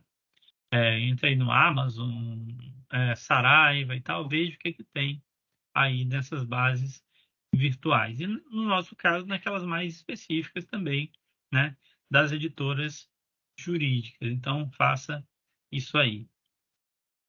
Então, Google Livros, Google Acadêmicos, aprenda a fazer pesquisa avançada, tá? Pesquisa avançada. Nesse link aqui, ó, no Google Advanced Search, vocês vão encontrar aqui uma tela de pesquisa avançada. Às vezes você quer falar, por exemplo, sobre violência contra a mulher. É um tema que tem muita juridicidade. Diga-se de passagem, hoje ele está aí em alta, tá? Violência contra a mulher. Mas você vai encontrar vários aspectos, tá? Você quer só o aspecto jurídico, né? Só o aspecto jurídico. Você pode ir lá fazer uma pesquisa avançada. Você quer só de tanto a tanto, publicado de tanto a tanto, publicado só num determinado local. Então é outra coisa legal também. Aprender a usar operadores, pontuação e símbolo. Estou colocando, inclusive, um artigo sobre isso aqui. Uma coisa interessante também é que, às vezes, você está num lugar que você não tem uma caneta ali à mão para, né? Ou você quer estar com suas mãos livres, por alguma razão, né? Hoje existem muitos apps de ditado virtual. Eu uso muito também. Então, o Dictation é um só, mas os próprios Word agora tem módulos que estão lá integrados ao aplicativo. Você pode falar e você vai falando e aquilo vai sendo digitado. É muito interessante também, principalmente nessa fase em que você quer, né, fazer uma revisão rápida de literatura. Antigamente, turma, a gente fazia fichas. Eu fiz muito essas fichas aqui em papel mesmo. Eu acho até lúdico, poético. Às vezes eu ainda pego um papelzinho e faço ali uma fichinha, né? E basicamente aqui tem a estrutura de um fichamento, de uma ficha, mas não é isso que eu espero de vocês, né? Espero que hoje vocês façam já de forma mais, né, mais tecnológica. Eu uso esse aplicativo aqui, ele é gratuito, ele faz parte do pacote Google. Eu espero que todos vocês tenham o Google, né? Basta ter um Gmail, que é o Keep, muito bom também, tá? No Keep eu coloco já tudo hoje em dia, não só livros que eu quero ler ou que eu olhei em algum lugar, como também eu coloco lista de compra, coloco tudo, tá bom? Bem, tem mais alguns tópicos a trabalhar. Eu ia trabalhar agora um tópico de método para vocês, mas eu queria parar aqui. A gente já está com 1h30, tá? E eu queria que vocês falassem um pouco aí para mim sobre a experiência de vocês e sobre o que vocês pretendem fazer, né? Como a gente tem aqui 3 colaboradores aqui, né? Somos 4 aqui nessa sessão. Vou começar pelo Frank, tá? Frank, eu queria que você falasse para mim o que que você tem, o que que você pensa, né, desenvolver em breve uma pesquisa, e fala essa problemática, se você tem uma hipótese, se não tem, então. Bom dia, professor.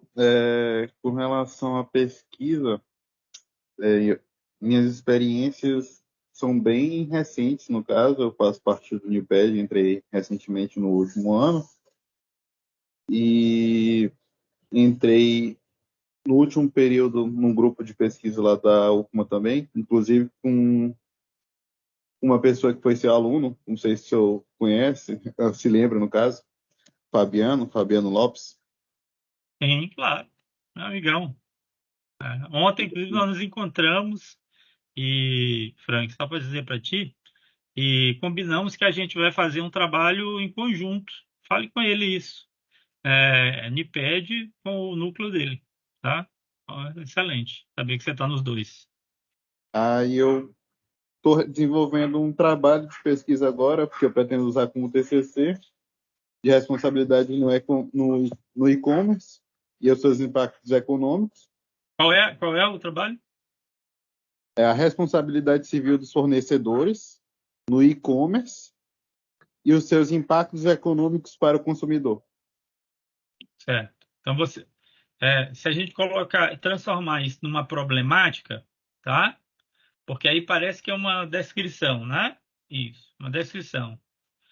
Você acha que os fornecedores não estão sendo devidamente responsabilizados no e-commerce? No caso, o problema que eu pretendo abordar no meu TCC é que a, a responsabilidade civil objetiva dos fornecedores acaba acarretando no risco excessivo para o empreendimento, e esse risco excessivo para o empreendimento irá gerar um custo elevado para o consumidor na Frank, hora que ele for consumir.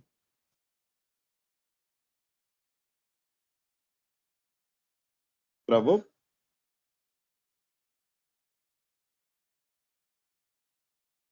Frank, Oi. para mim aqui, eu não sei para você, para os demais, mas para mim parou, como você falou, o problema que eu preciso abordar parou.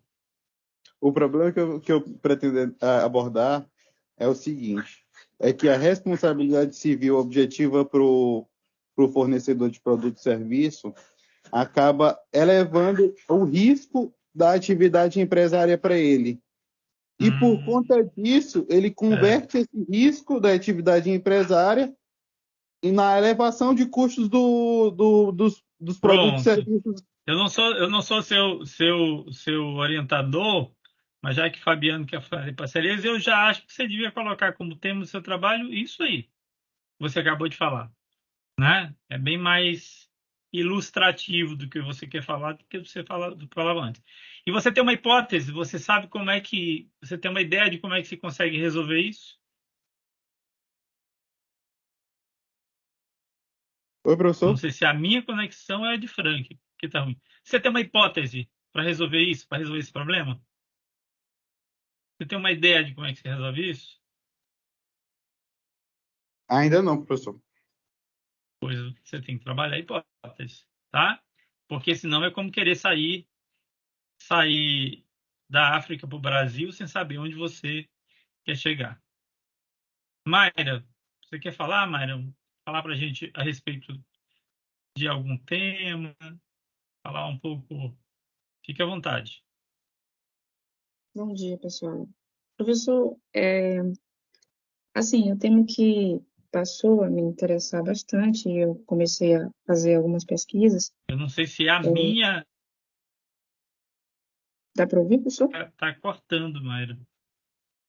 Tá Agora sim. tranquilo? Ah, tá. Tá ok. Pois é, o tema que pelo menos o universo que eu quero, assim, trabalhar é no âmbito da violência contra a mulher, mais especificamente, a omissão das instituições religiosas, mais especificamente evangélicas, no combate, no enfrentamento à violência contra a mulher, dentro do aspecto maranhense em si. Antes eu tinha um tema um pouco mais amplo sobre a questão do papel das instituições religiosas no papel do enfrentamento contra a violência, mas aí eu tentei resumir mais no âmbito em que eu vivencio, que é o âmbito evangélico em si, e aí eu estou querendo trabalhar nesse aspecto. Você quer, Sobre você quer um conselho meu aí para direcionar isso? Eu acho que quando diga, você fala assim, o âmbito das instituições religiosas na violência, você está se propondo uma pesquisa que é só descritiva, sabe? Eu vou olhar as instituições religiosas, ver como é que elas se comportam em relação e vou descrever isso, né? Isso diminui a cientificidade. Eu prefiro que, já que você é evangélica, mas está se propondo a discutir a questão sob o ponto de vista científico, eu prefiro que você tentasse realmente formular um problema. Qual é o problema que tem hoje em dia, né? Em ser religioso pois e pois sofrer violência. assim, algumas dessas pesquisas que eu tenho feito, eu tenho coletado alguns dados, existem vários dados por exemplo, principalmente num, num, num gráfico entre mulheres de vulnerabilidade social, negras, que em sua maior parte são evangélicas, e tomando a noção de que no Brasil essa quantidade de pessoas tem aumentado, né, de evangélicos, a, e o nível de violência contra a mulher também tem aumentado, e visto também a vivência de algumas situações dentro da igreja em si, a gente presenciou algumas situações, tem presenciado algumas situações de omissão mesmo da instituição, de uma certa forma que a omissão acaba que favorecendo a violência, entende? Ou Pronto, seja, aí você exi chegou num problema, aí você chegou num existem, problema. Corajoso, ex- diga-se de passagem, viu? Parabéns para você pela existem, coragem. É, ok, pode continuar. sim, existem, por exemplo, situações que a instituição ela se recusa em fazer a denúncia, orientar com a denúncia, porque assim, muitas mulheres elas não têm a coragem, vamos dizer, de fazer uma denúncia, de recorrer a um órgão como a Defensoria Pública, o Ministério Público, não tem. E Excelente. muitos Você tem um têm, a excelente igreja tem, problema. sim, E aí eu pergunto para você, você escutou eu falando sobre a Mirklink? sim, escutei. Então você tem já o seu porto na África, aí, né? Você está com sua canoinha e tem o seu porto na África. Mulheres ligadas a uma religião são mais passíveis a sofrer violência, tá bom? E agora a gente tem que encontrar o nosso porto de chegada, né? Lá no destino, no Brasil, certo? Você tem uma ideia assim razoável do que você acha que poderia contribuir para resolver isso? A gente pode melhorar a legislação em algum ponto, uma postura melhor dos juízes, punir alguém, não punir, incentivar. O que que você acha que a gente podia fazer para resolver essa questão? Professor, assim, tem alguns pontos que eu já vi que talvez poderiam funcionar como como possíveis soluções, né? Eu não sei se assim, organizar uma nova legislação, ou eu ainda não consegui ver essa saída na questão de Primeira legislação, coisa que a não. gente tem que fazer, Mayra, é revisar a legislação que existe. A primeira coisa, tem que fazer isso. Entendeu? O que que tem já, né? Porque para tu entender a teoria existente, a base Sim, teórica, sim, tá bom? E a sim. partir dessa crítica que você faz existente, propor essa hipótese. Mas você tem que fazer isso, tá? Se você não fizer isso, você nem constrói um plano de trabalho, ok? Tá bom? Ok. Sim, senhor. Obrigado. Alciran quer Hum. falar alguma coisa? Alciran já é velho de guerra, mas talvez ele queira falar alguma coisa. Professor, estou pensando, acho, só em dois temas. Um é a questão, por exemplo, da inteligência artificial representar uma possível fragilidade para a prova no processo penal. É É, um tema porque, problemático, isso. sim, E como é que a gente vai trabalhar uma hipótese para isso? Regulando? Como é que tu acha que a gente pode? a hipótese que eu pensei era uma regulação ou então criar algum mecanismo que possa identificar quando um vídeo ou uma foto é formado por IA. Eu sou bem cético na possibilidade de regulação de resolver esse tipo de coisa, sabe? Mas é o que a gente tem na mão, né? É, é o que está no nosso âmbito. E é legal, Sim, você tem já um problema e você propôs uma hipótese. O que eu quero dizer para vocês é que não tem, turma, como a gente seguir se a gente não estabelecer isso, o lugar de saída e o lugar de chegada. O problema e a hipótese. E aí tem a questão de como a gente vai chegar nesse lugar, né? Como é que eu vou chegar nesse lugar? Eu vou chegar de barco, eu vou estocar alimentos, né? Eu vou levar uma arma, essa coisa toda. E aí o como chegar é a questão do método, tá? A questão do método. A gente tem que escolher o método. O método ele depende muito de uma coisa que a gente chama de CFC, né? Que é os Sistemas Fundamentais de Conceituação. Todos nós temos esses sistemas fundamentais de conceituação. E é claro que a ciência ela tem lá a sua preferência, né, por um determinado sistema fundamental de conceituação. A própria religião, a Mayra acabou de falar aí, né, da religião, né, já se confessou uma pessoa religiosa e tal, ela traz em si um sistema de fundamentação, tá? Metafísico, acredita que o mundo que nós vivemos sofre interferência, né, do mundo, ou de uma esfera metafísica e tal. Então, ela tem lá esse sistema de referenciação. A ciência tem a dela também, né? A ciência, em geral, parte de um ceticismo metafísico. Então, a ideia de que pode até existir um plano que é o plano fora da física, fora da realidade, mas que esse plano não pode ser conhecido, tá? É o que a gente chama de ceticismo metafísico. Então, como a gente não pode conhecer, por exemplo, como funciona a inteligência de Deus, ou, sabe, as leis divinas, alguma coisa assim, eu vou me concentrar só nas leis que podem ser mensuradas, né, através do teste, da experiência, da observação, e deixar isso para lá, porque isso eu não posso conhecer. A gente chama de ceticismo metafísico. Tem algumas pessoas que pensam mais pragmaticamente, pensam em termos de resultados, né? São os diversos pragmatismos e utilitarismos.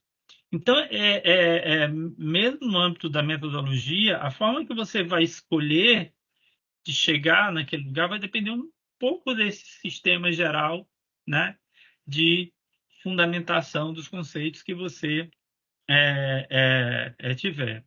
É claro que alguém, por exemplo, que pensa um pouco mais sobre o ponto de vista metafísico, ele tem uma liberdade maior do que a minha, por exemplo, né, que eu sou um cético do ponto de vista metafísico. Então, uma liberdade melhor do que a minha. Eu já tive um aluno orientando, só para vocês terem uma ideia, felizmente esse rapaz até veio a falecer, era um aluno brilhante e tal, que ele trabalhou uma questão, o Frank está se preocupando com a prova de inteligência artificial, né? Ele trabalhou a questão da prova psicografada, né, no processo penal, né? Que eu até me espantei outro dia em saber que essa questão que ele tratou há, sei lá, 20 anos atrás, numa monografia, ainda é uma questão debatida até hoje e tal, ainda existem trabalhos sobre isso e tal. Então, a ideia de, por exemplo, a pessoa que morreu psicografar sei lá, um relato lá que venha ajudar no processo penal. Mas porque esse era o sistema fundamental de conceituação dele, tá? E claro que eu tive que alertá-lo que, apesar de respeitar o sistema fundamental de conceituação dele, que é um sistema metafísico, eu tinha que alertá-lo que a ciência moderna hoje ela se baseia no outro sistema, que é o ceticismo metafísico, né? A gente quer um teste, uma prova, uma experiência, né? Uma observação, e que ela é difícil se fazer isso. Mas esse não, eu vou tentar encontrar essas provas, essas experiências e tal, e ele seguiu, tá? Então vai depender muito disso aí. E tem vários tipos de pesquisa também. Tem pesquisas que elas são exploratórias, é explorar um problema, né? E tentando esclarecer um problema. Eu até falei quando a Mayra começou a falar assim, eu quero trabalhar sobre como as religiões se comportam diante da violência da mulher. Eu falo, você está numa pesquisa exploratória. Olha, é assim, tem mais mulheres que sofrem violência quando são da igreja do que não, exploratória. Está buscando isso aí, tá? Você vai fazer um trabalho sobre o dano da exposição de tela nas crianças menores de 1 ano. Você vai só explorar se realmente as crianças estão sendo muito expostas, se isso está causando dano ou não. É só isso. Tem a pesquisa descritiva, né? Essa na descritiva você já vai através, né, de técnicas bem controladas de dados, procurar levantar, descrever informações sobre aquele tema. Então a gente tem pesquisas eleitorais, perfil dos alunos da UEMA, né? As pesquisas que a gente desenvolveu aqui no exercício anterior eram todas pesquisas descritivas, por isso, inclusive, a gente teve essas dificuldades com o Conselho de Ética Humana, mas eu acho que é uma pesquisa de maior cientificidade, não tem a minha dúvida. E tem a explicativa, né? Que essa aí ela se preocupa em responder mesmo, com base nos dados, né, o porquê dos fatos analisados. É a que eu mais gosto e é a que eu estou indicando aqui para vocês. Dentro, turma, das pesquisas, a gente tem vários procedimentos técnicos que vocês podem tomar. Vocês podem fazer uma pesquisa bibliográfica. Infelizmente, em geral, a gente fica só aqui, ó, na pesquisa bibliográfica. Uma pesquisa experimental. É claro que é mais difícil fazer uma experiência no campo do direito, né?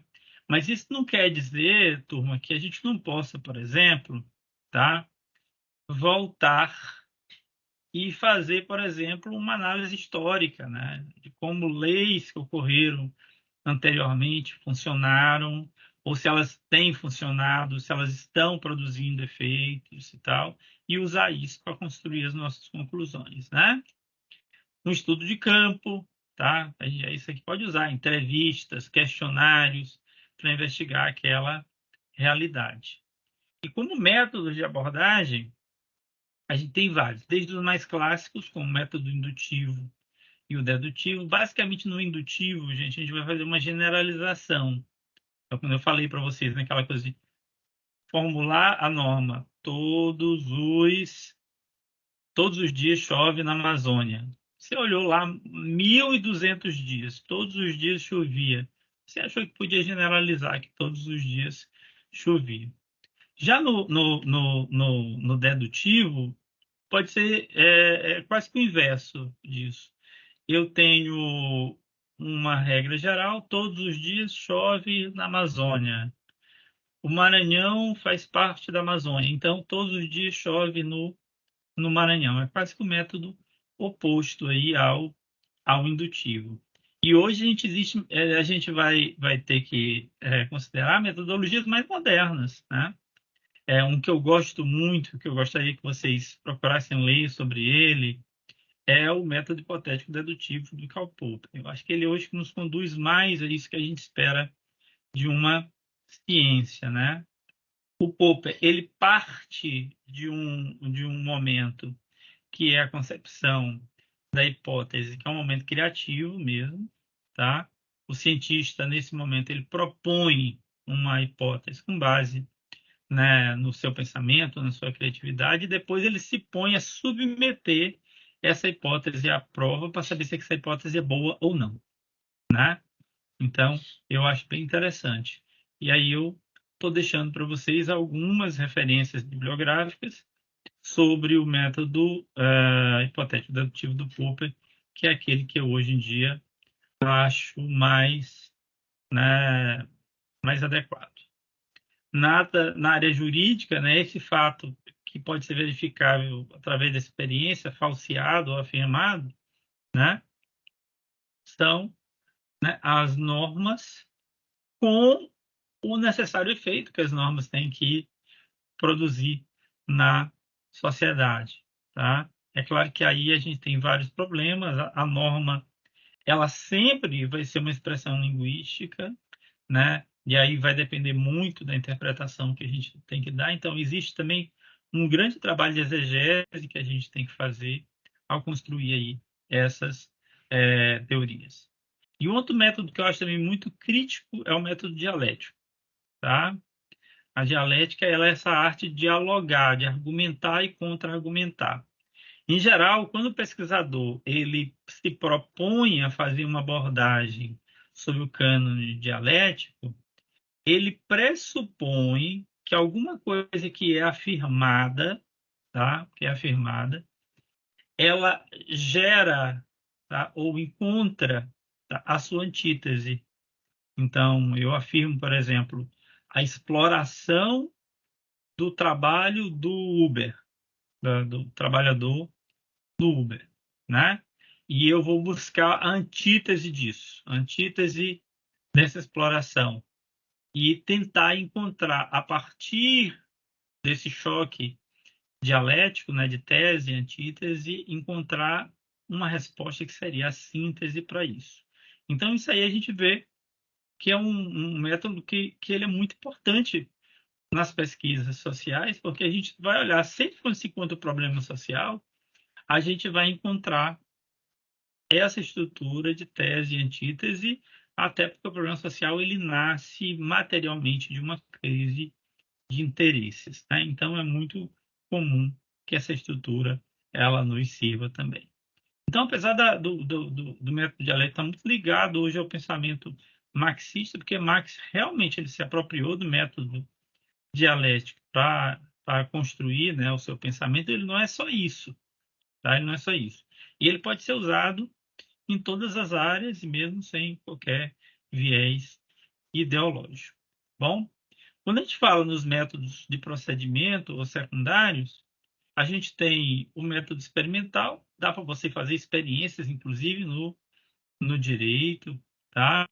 É claro que a gente vai ter esses problemas, entre aspas, né, ou essas preocupações que, que estão tratadas aí pelos conselhos de ética humana. Não é fácil se fazer experiências com pessoas, né, com seres humanos, e principalmente experiências sociais, mas pode ser feito sim, tá? O método estatístico, tá? Quando você faz pesquisas, principalmente as quantitativas. O método histórico, que eu gosto muito, que é essa comparação de elementos que existem hoje com suas origens históricas, né, com formações anteriores, a evolução de um objeto pesquisado. Então, a Maria estava falando aí em trabalhar sobre as questões ligadas com a violência da mulher. Então, ela pode fazer também uma análise histórica, né, como a evolução, né, das igrejas evangélicas ela acompanha ou não acompanha o crescimento da violência contra a mulher. Isso é uma coisa interessante também, né? Eu acho um viés que talvez pouca gente pensou nisso aí para afirmação Pretendo fazer isso, da professor. hipótese dela. Tá? Então, você vai estar usando o método histórico, tá bom? Aí o método comparativo, né? Você compara elementos, você compara dados a fim de encontrar diferenças, semelhanças que possam afirmar ou falsear lá a, a sua a sua tese, tá bom? Bem, eu quero agradecer a vocês que estiveram aqui comigo na gravação desse primeiro momento do curso de iniciação à pesquisa. A gente falou hoje sobre elaboração de projeto de pesquisa e eu vou depois disponibilizar um modelo de projeto também. Eu vou colocar lá na nossa área do Uniped, tá? Mayra também depois pode pegar comigo esse modelo, e dentro desse modelo eu quero que vocês coloquem aí, tá? Esses conselhos teóricos que eu coloquei aqui, tá bom? A todos aqueles também que não estiveram aqui presencialmente na gravação, mas que depois queiram entrar em contato comigo, que queiram receber material ou alguma orientação, aí embaixo estão todos os meus contatos, né? Instagram, redes sociais, WhatsApp, tudo sempre à disposição para isso. Então, posso agradecer. Nós já temos agendada a nossa primeira reunião, onde a gente vai já começar a construir os projetos de pesquisa. Então, já pensem bem aí no que vocês vão desenvolver, problemática, justificação da problemática, hipótese e tal, porque a gente vai precisar disso muito em breve, tá bom? Obrigado a todos, um bom dia e a gente se encontra em breve, tá? Um abraço.